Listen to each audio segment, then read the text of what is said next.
This is Daily Blast Live. We're talking about what you're talking about. Get real. No. This Just is stop. a sham. It's finally here. Drum roll. Welcome to DBL. Sorry. I say this every show. Why don't we start like 5 or 10 seconds early sorry. with no sound and just to see what's happening up here? I'm here for it. I am too. Erica rushing to the stage. You look great. What do you mean I was rushing? See? Tori was here, but then fell when we started I the looked show. at the screen. I was like, did Tori leave? Are we that bored already? I'm so bored. Oh, my favorite part is behind the scenes. Now we're going to do the show, which is okay. All right, so let's get to it, guys. Matthew Perry is opening up about his decades-long battle with addiction. In an interview with People magazine about his upcoming memoir, he revealed he almost died a few years ago after his colon burst from overusing opioids. He also said he's had 14 surgeries on his stomach and has been in rehab 15 times. He says he started abusing alcohol after he was cast on Friends at the age of 24 and was only sober during season 9, just 1 year. The same year he was nominated for an Emmy. I think it's a good thing because he's been struggling for so long to come out and finally talk about it. Right. You see what I mean? It's not a secret, really. Yeah. Right. He's not hiding it anymore. He's kind of dealing with the demons. I think when you are at a place where you can talk openly about your struggles, then it means that it doesn't necessarily have you anymore. Because generally when we're in it, it seems like there's no way out. The judgment is too hard. Like you're judging yourself already so harshly that you don't want to open it up to other people for judgment as well. So I think this is a really great sign for sobriety. I want to get your take on this, but I also want to say he specifically said he wouldn't talk about it unless he felt safely sober. And I sort of wanted to ask you, he said he could talk about it without fearing he'd go back. Right. I just wanted to know what you feel about safely sober, because you are sober. Well, yeah. Well, you don't. It usually doesn't take the first time. You know, our co-host Sammy, who we love, talks about people in her life, and it usually takes between 6, 12, 18 times for people to go, and that sounds like a big number because it is. It's a very difficult thing to kick. It's a physical addiction as well as a mental one. For me, I didn't tell anybody just because I wanted to see how I was going to do with it at first, and then I just started mentioning it like, I'm not going to drink, just to kind of see how it would work. And obviously you guys were loving and accepting, but with all my friends, I kind of established this identity of like, hey, when Al's here, party's on. And so I was kind of figuring out what my new identity was going to be if it wasn't going to be that. So you're kind of going through things with yourself as well as like your social circle and the greater network around you. And for him, I just look, and also he's got this thing where because he hasn't spoken on it before, it's made it so that he could still be at a party and have a glass of wine and no one will say anything. Now, if he does, People magazine or somebody will be there to take a picture and say, wait, we thought you said you were sober. So when you make that announcement to the world, it's like now the world is kind of keeping an eye on you too. So it's a deeper issue. Oh, no, go ahead. Oh, no, I was just going to say, when I first learned that you were sober was actually Super Bowl 2020, right. because... And you got me some non-alcoholic champagne and non-alcoholic gin. And you were like, oh, great, this is... and you went over to the non-alcoholic side, and I was like, no, this is non-alcoholic, Al. And you were like, yeah, I'm sober. And I was like... Oh, first of all, sorry. And secondly, great for you, just to have that. But I'm always thinking about that. Yeah. There's Well, one reason or another that someone's not drinking. Well, good on you to even have that option. Absolutely. Right, at a party, because it's something that most people don't think about, to be perfectly honest with you. Right. Is there a difference, Al, with sobriety, and this is kind of a weird question, when it comes to, Matthew Perry was up to 55 Vicodins a day or something, whatever pill he was taking. Right. Is there a difference if it's alcohol, you want to kick weed or cigarettes? Is there a difference, or is sobriety? I think, some people pick and choose. My buddy Jim Jeffries, he has a comedy special coming out called High and Dry. Yeah. And that's interesting. Yeah, and I think a lot of people, I don't think California sober hits with a lot of people because it's like, it almost sounds like an insult, but I think a lot of people do stop drinking and then they use marijuana instead. Some people they say I'm an addictive person and I can't do any of that.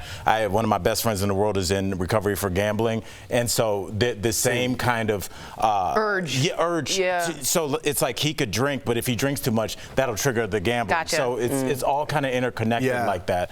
So, you know, I do hope that he's able to recover, and obviously some things are harder than others, but people drink themselves to death a lot more crazily than even opioids. I mean, cirrhosis is a rough way to go, and, you know, at the end, people drink cologne and rubbing alcohol, things that you cannot understand in your sober brain because your body is craving that. Your body feels like it's going to die, and sometimes it does if it doesn't withdraw the correct way. Absolutely. Well, thanks for sharing, Al. I appreciate that. We have some information we want to give out here on the screen. If you or anyone you know is struggling with substance abuse, there's help out there. We have a number on the screen for anyone who might need it. So take a snapshot. You could save someone's life, seriously. Really, yeah.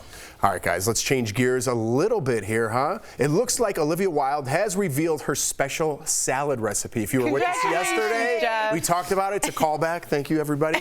So a salad got a lot of attention after Olivia and Jason's former nanny said Olivia made her special salad dressing for Harry Styles that allegedly got Jason Sudeikis so mad he laid in front of a car to prevent her from taking it to Harry. What a dressing. I mean, come on. So yesterday, Olivia shared an excerpt from Nora Ephron's divorce memoir, Heartburn, that included this salad dressing recipe. Here it is.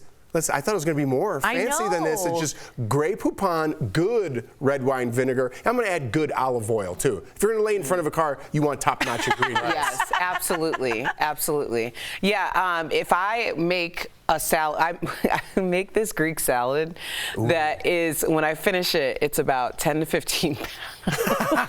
Oh my God. Yes. It's such a heavy salad, so much so that one of our friends who at the time was playing in the NFL, he grabbed it to take it into one of our friends' houses, and he's like, what's in this salad?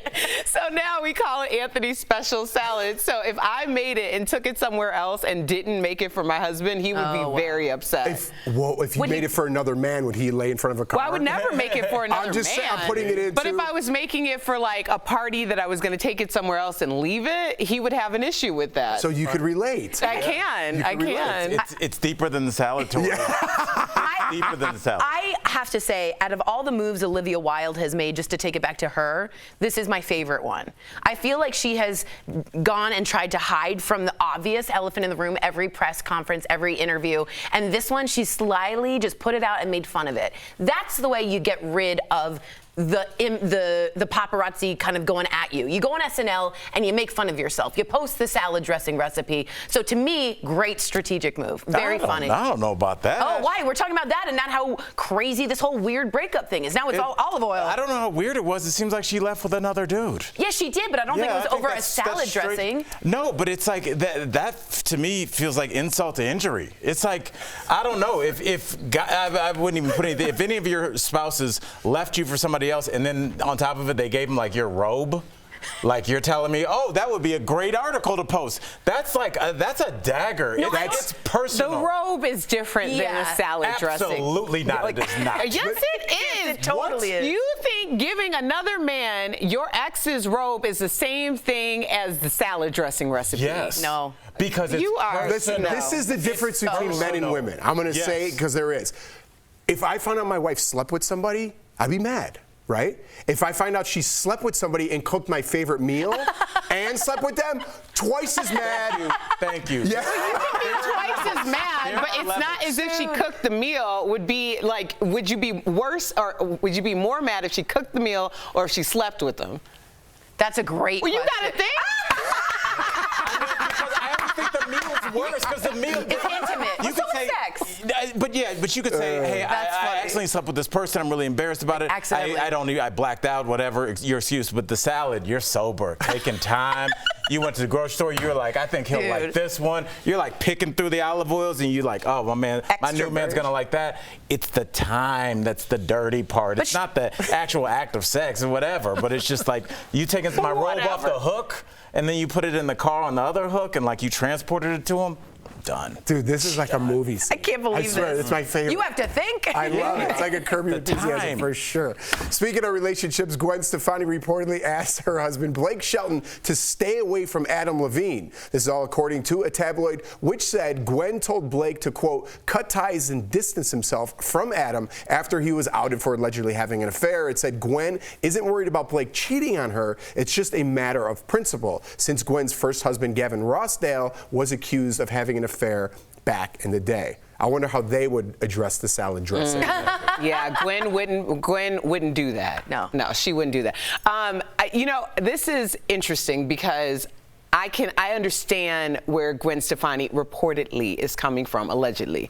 I think that sometimes when people are in situations where they're having some issues, marital issues or relationship issues, and infidelity's a part of it, and you know that they're the one who's doing that. Sometimes we have toxic cycles in our lives, and as our toxic cycles continue, we bring other people into it. So it may not be a bad idea to just make a pause in that relationship for a minute until he figures out where he's going, because you can bring other people into your toxic cycle. I agree. I agree with Erica, and I also think they're public figures, and optically, just on a magazine, it doesn't look good. I know that's bad, but to me, Adam Levine right now is very toxic and contagious. He sort of glows with not goodness. And if you're hanging out with him at the bar, you're glowing too, just like Erica said. So even not just emotionally, but optically, I think they want to keep that separate. Bring it to a personal level though, Al, right? And that's where I'm going, because I am shocked at what I'm hearing up here. Really? You guys are the most loyal people that I honestly that I know, besides like people I've known for 20 years more than you guys. And if you're at the lowest point in your life, which Adam Levine is right now, the first thing you want is your friends to abandon you so it doesn't look bad on the cover of People magazine. No. The day, the day that they need you the most. Even when you've messed up, you need a close friend. I understand that, Al, but it's a very different thing to be like, hey man, I messed up. Can you come over? I just want to talk this out. And then be public. And something different to be like out in the streets, talking to people, and just being like, you know, doing your thing. People magazine is not going to get a picture of you hanging out in your living room. But if you're like kicking it, those are two different things. That's fair. It would hurt me worse if you were like, we can hang out, but only if we're in a basement underneath the cover. Shaq called and got his back and did a performance with him to say he's still a human being. Erica, you say this. Everybody at some point is going to do the worst thing that they're ever going to do in their life. And that's when you need your real friend. Everybody thinks that they got all these friends. But because you did something bad, I hear what you're saying, and my mind is sort of shifting, but do I then have to be part of that toxic negativity to support you? You don't have to. I mean, let's say, God forbid, you got drunk and manslaughter occurred, like the worst possible thing that you could think about. I always say the person that you call when you're in the jail cell, that's your real friend. Yeah. Everybody else is just somebody you drink with.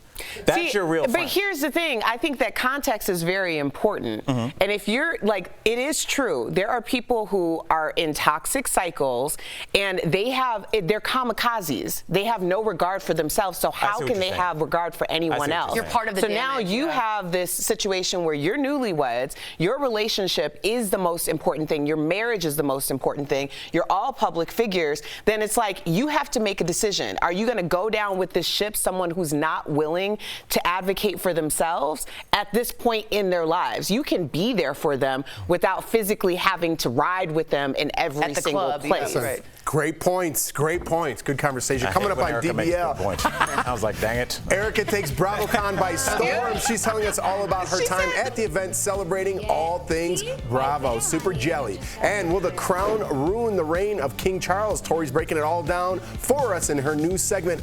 Actually, I'm easily tickled, y'all. It doesn't take much. We're going to sit here and be right. I know y'all going to be mad at me, but I'm just telling you the truth. you can smirk all you want. You don't have to tell me to go. Brad Pitt, the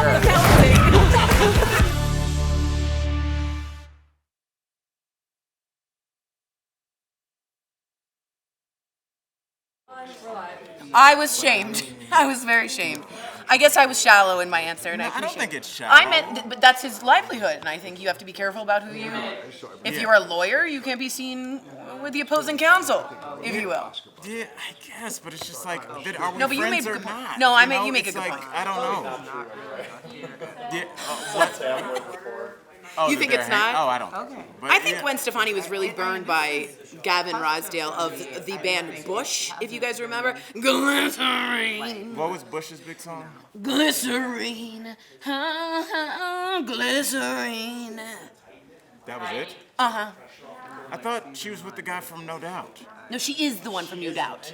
No, she was with the guy from Oh, No Doubt. yes, Yeah. the black guy. She was Yeah. with him for a long time, but then she married Gavin and had. Yeah, very young, like 20-something. That But was Gavin, we don't know what happened. Oh, really? Yeah, I guess.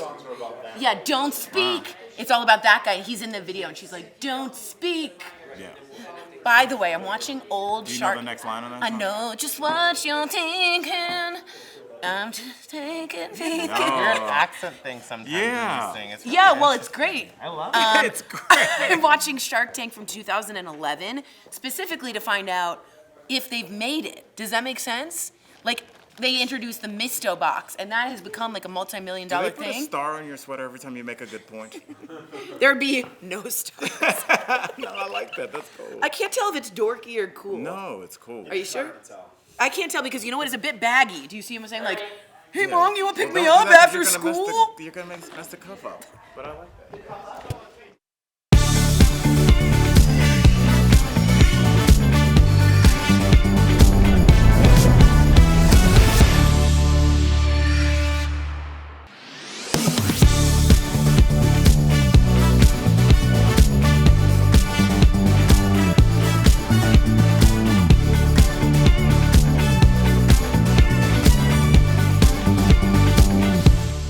Welcome back. Another week, another downpour of gossip headlines. This time about Hollywood royals and actual royals. But actually, are they even true? Is the new season of The Crown going to bring conflict to King Charles's reign? Season 5 comes out in a few weeks and doesn't portray Charles in, well, the best light. All sorts of royal tea is spilled this season, but perhaps the most scandalous, Charles's detailed, steamy affair with Camilla while he was still married to Diana. So will this bad PR lead to anything? Look, I think we all hate how Lady Di was basically the other woman in her own marriage, but this isn't news. Actually, we've known about their affair for decades, and Camilla is literally the queen consort now. So while we may be angry at Charles and the crown, I don't think he'll be getting overthrown for this. It's not like he incited a riot at Buckingham Palace or anything.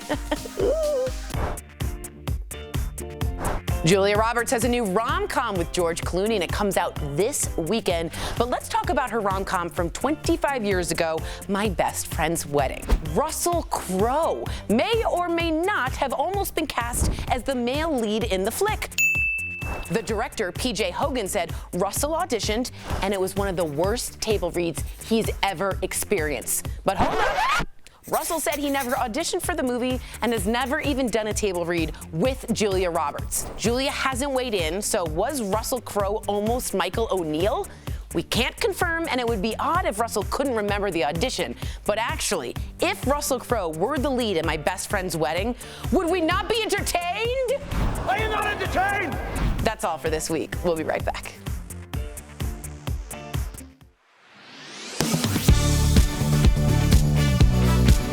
Millions of Americans turned 62 this year, which makes them eligible to claim Social Security. That includes Verify viewer Kevin, who sent us this question about whether he might get shortchanged.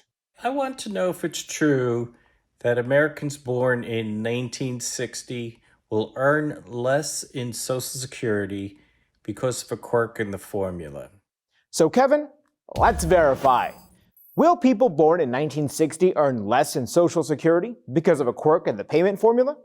Our sources are the Social Security Administration, AARP, and Mary Johnson with the Senior Citizens League. The amount of your Social Security benefits, like most government things, is based on a complicated formula, but stick with us as we explain it. When you turn 60, the government looks at all of your annual earnings and adjusts each year for wage inflation based on the average income growth of all Americans. This ensures they're using today's dollars when calculating your benefits. The problem is, when there's a severe downturn in the economy, the government can end up adjusting wages down. This has only happened once in 2009 when average wages dropped 1.5%. So people born in 1949 had their wages adjusted downward for the first time in history when they turned 60. For people born in 1960, they're worried the same thing could happen to them because of the economic impact of the pandemic in 2020. Fortunately, wages actually increased in 2020 by nearly 3%. So we can verify, no, people born in 1960 will not earn less in Social Security because of a quirk in the payment formula. Some senior groups called on Congress to step in if wages were adjusted down, although legislators declined to do so in 2009. With your Verify, I'm Brandon Lewis.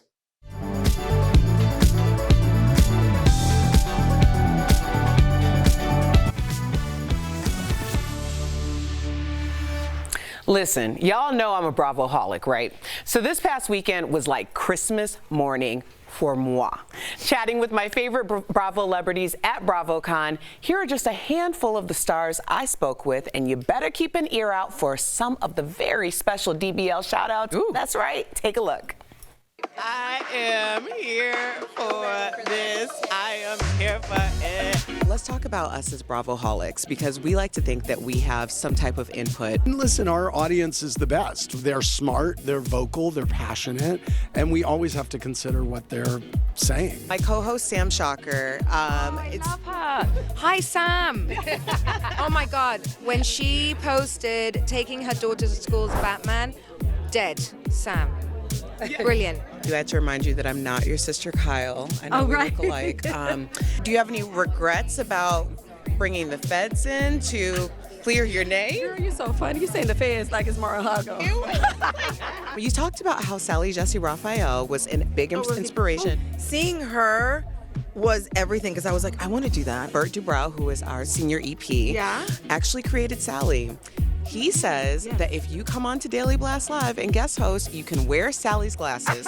What do you have to say to Bert? Oh my God, Bert, you might have me at the glasses. Can you teach me just a basic entry-level pose? Just like a little bit of this and like give the eye always, you know, give the face. Yeah. So was this? Yes, pose and always give the face. Yeah. See, right there, honey. I recognized you, and I like y'all's banter. Like y'all have good chemistry. Thank you so much. We were like, we should have invited her, but I didn't want to be weird. That would have been nice. Yeah, so I'm always paging Dr. Jackie, honey. I think I've reached that mature age where I can say what I want to say and get away with it. Congratulations on the engagement. If he wasn't going to marry you, I was. You did good, right? Where do you feel like putting your best foot forward shines for you? I think just showing that women can be multi-hyphenates. Merry Christmas. Happy Hanukkah. I love you all. And don't forget Kwanzaa, because we need all four of those wigs. Definitely Kwanzaa. That will help. Yes! Good job. Thank you. That's awesome. How fun is that? It was so much fun. Y'all know I watch Bravo like to the point where I think the Bravo logo is like embedded in my television. When you turn it off, you can still see it. Yes, but it was so cool because I was in the room with every single person that we watch on television, and the amount of people who actually recognize us in the show, it was just so awesome to just have those conversations like I was a part of the gang. Did anybody say anything about me? No, but I will say, thank God, Al. But I really appreciate it. Thank you, Bravo. Thank you, Giselle Phelps, a Grand Rising talent, for getting me in the room. Thank you, DBL, for supporting me on this journey. New York was awesome. BravoCon was awesome. And I want to be a bartender on Watch What Happens Live. Let's make it happen. And I have to escort Erica there so she's safe. We'll be right back. You keep her safe.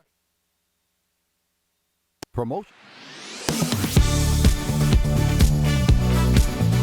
It's election season, which means most of the ads you see right now during commercial breaks are probably for political candidates. One of our viewers in Texas noticed she was seeing a lot more ads for Republican Governor Greg Abbott than his Democratic challenger Beto O'Rourke. This raises a question a lot of people have during election season. Aren't candidates guaranteed equal amounts of ad time? Let's verify. Our sources are the FCC, the Communications Act of 1934, and David Schultz, a law professor at the University of Minnesota. The idea of equal time for candidates on TV comes from the Communications Act, which is enforced by the FCC. It says that if a candidate appears for more than 4 seconds on a TV station's air, that station, quote, shall afford equal opportunities to all other such candidates for that office. But there are some big exceptions. Notably, news coverage or interviews don't count. What does count is entertainment content. For example, during President Ronald Reagan's campaign, some stations stopped airing old movies he starred in. And this year, when Mehmet Oz started his Senate campaign, he stopped making his TV show Dr. Oz, in part because any station that aired it would have had to offer equal free airtime to his opponent, John Fetterman. But there's another key limitation of this law. Notice it says equal opportunities, not actually equal time. So if a candidate buys an ad for $1,000 in prime time, the station has to give their opponent the option to purchase an ad for the same price at the same time. But if the opponent can't afford it or just doesn't want to buy that ad space, the station doesn't have to do anything else. They've given them equal opportunity. It doesn't mean that it has to give, at the end of the day, the same amount of real time if some candidates have more money and can actually purchase more time. All it says is we've got to provide the same opportunity. And yet another limitation, this law only applies to broadcast TV and radio, so cable and the internet aren't affected by any of this. That means we can verify, no, political candidates are not guaranteed equal amounts of ad time. They are only guaranteed the opportunity to get the same amount of time as their opponents for the same price. With your Verify, I'm Casey Decker. Why are lower car prices not a relief for consumers? Let's connect the dots. The pandemic and supply chain issues caused folks to pay well over the sticker price just to secure the car or truck they wanted. But with supply finally catching up to demand, Morgan Stanley's chief auto analyst says car prices are dropping. However, inflation now causing new car loans to shoot up. Edmunds data shows it's up nearly 1.5% from a year ago.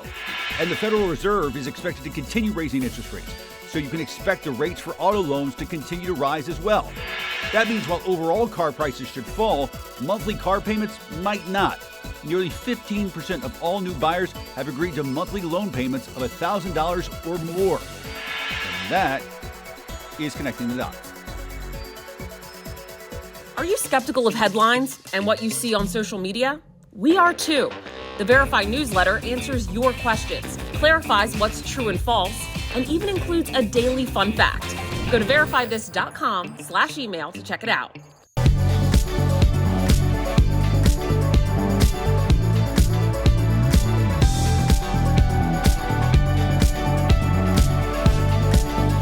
If you're having joint pain in your knees or ankles, it may be a sign that you need a new pair of shoes. It's time for some joint and muscle support brought to you by Omega XL. High heels may be stylish, but they're harsh on your joints. Experts say a 3-inch heel stresses your foot 7 times more than a 1-inch heel. Swap them out for a pair of supportive shoes. The best options will be rounded at the toe, have rubber soles, and are flexible. It's also important to switch it up. Wearing the same shoes every day force your feet to hit the ground in a way that can strain your muscles and bones. Omega XL has improved the lives of millions of consumers. Supported by 30 years of clinical research, Omega XL's powerful and proven benefits have transformed the lives of athletes, celebrities, and dedicated daily users. Call 1-800-686-5325 or visit OmegaXL.com for more information. Erica, I just want to say again, congratulations. So that was good. a great job. I'm super jealous. And well, next time we'll tag team. I'll do the Below Deck and like Southern Charm, and you do the Housewives, and then we'll go on Andy's show together. We'll see you tomorrow.